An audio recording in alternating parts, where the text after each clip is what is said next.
Bismillahirrahmanirrahim. Assalamualaikum warahmatullahi wabarakatuh. Perkenalkan, nama saya Sinta Nur Apipah dengan NIM 19040101117. Saya dari Farmasi 2D Universitas Perjuangan. Di sini saya akan menjelaskan tentang perbedaan titrasi nitrimetri dan titrasi bromatometri. Pertama, di sini saya akan menjelaskan tentang titrasi nitrimetri. Dasar teori titrasi nitrimetri yaitu nitrimetri adalah metode titrasi yang menggunakan NaNO2 sebagai pentiter dalam suasana asam.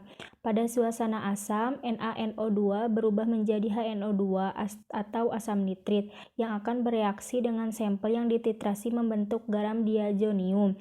Pembentukan garam diazonium berjalan lambat. Oleh karena itu, untuk mempercepatnya dapat ditambahkan KBr sebagai katalis. Hamdani 2013. Kemudian prinsip titrasi nitrimetri.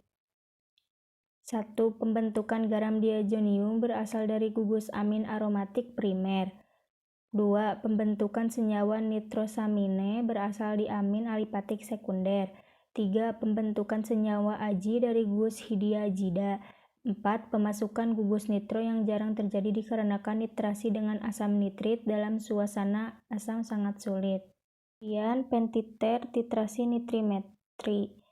Titrasi nitrimetri ini menggunakan NaNO2 sebagai pentiter dalam suasana asam.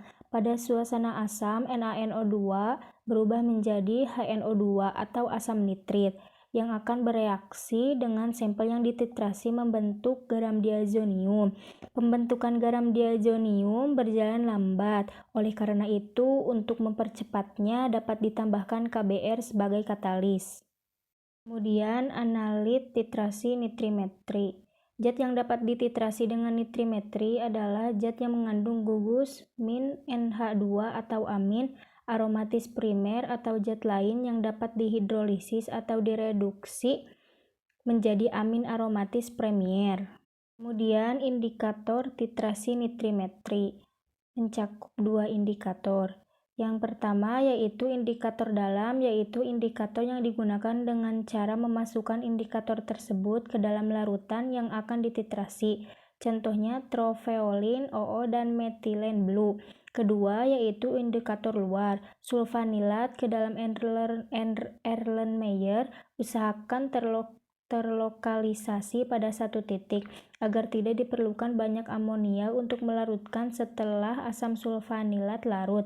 Larutan kemudian diasamkan dengan HCl 25% sampai pH 2 karena asam nitrit berbentuk pada suasana asam. Kemudian ditambahkan KBr yang pada titrasi nitrimetri diperlukan sebagai katalisator, yaitu untuk mempercepat reaksi karena KBr dapat mengikat NO2 membentuk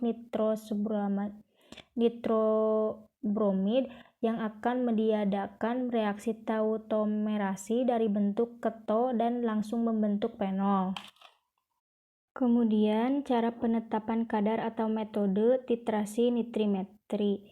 Pertama, standar penetapan kadar sulfadiazin, yaitu ditimbang sampel sulfadiazin sebanyak 150 mg ditambahkan 10 ml HCl encer, dinginkan dalam baskom berisi air es, dijaga agar suhu tidak lebih dari 15 derajat Celcius. Kemudian dititrasi dengan NaNO hingga menunjukkan warna biru segera pada saat digoreskan tetesan larutannya pada kertas kanji iodida. Kemudian dicatat volume titrasinya. Yang kedua yaitu penetapan kadar isoniazid. Pertama-tama yaitu ditimbang sampel isoniazid sebanyak 54 mg ditambah dengan KBr, ditambah lagi HCl encer 10 ml, dinginkan dalam baskom berisi es, dijaga agar suhu tidak lebih dari 15 derajat Celcius.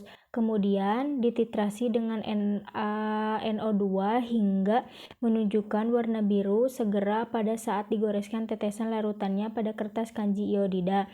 Terakhir yaitu dicatat volume titrasinya.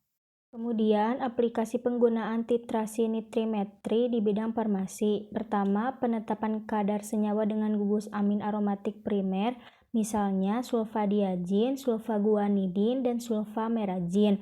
Kemudian penetapan kadar senyawa dengan gugus amin aromatis non-primer, misalnya suksinil, sulfatiazol, fetalil, sulfatiazol. Kemudian penetapan kadar senyawa obat, contoh pada obat parasetamol. Yang terakhir yaitu aplikasi jurnal titrasi nitrimetri pada bidang farmasi dengan judul jurnal yaitu analisis kuantitatif bahan baku parasetamol dengan metode titrasi nitrimetri. Kemudian di sini saya akan menjelaskan titrasi bromatometri. Dasar teori titrasi bromatometri yaitu salah satu metode penetapan kadar suatu zat dengan prinsip reaksi reduksi oksidasi. Oksidasi adalah suatu proses yang mengakibatkan hilangnya satu elektron atau lebih dari dalam zat atom, ion atau molekul. Bila unsur dioksidasi, keadaan oksidasinya berubah ke harga yang lebih positif. Suatu zat pengoksidasi adalah zat yang memperoleh elektron, dan dalam proses itu zat tersebut direduksi. Ripai 1995. Kemudian, prinsip titrasi bromatometri. Pertama, bromatometri merupakan salah satu metode oksidimetri dengan dasar reaksi oksidasi dan ion bromate atau BRO3-.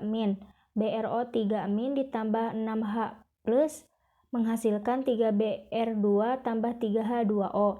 Kemudian ion bromate direduksi menjadi ion bromade selama titrasi. Adanya sedikit kelebihan kalium bromate dalam larutan akan menyebabkan ion bromide bereaksi dengan ion bromate sehingga menjadi BRO3- ditambah 5Br ditambah 6H+, kemudian menghasilkan 3Br2 ditambah 3H2O.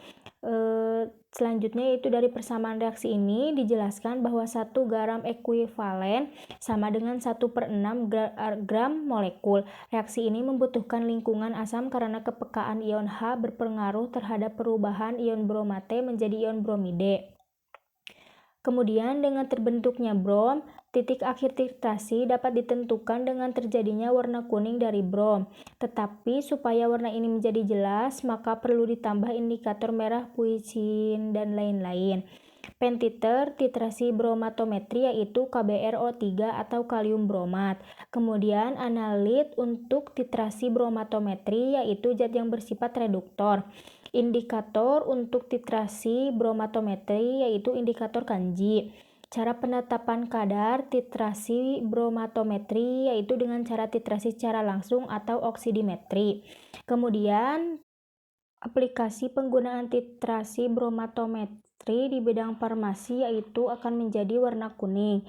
Kemudian aplikasi jurnal titrasi bromatometri pada bidang farmasi dengan judul Jurnal Penetapan Kadar Senyawa Obat yang dapat bereaksi dengan adanya brom berlebih. Sekian dari saya, mohon maaf bila banyak kekurangan. Wassalamualaikum warahmatullahi wabarakatuh.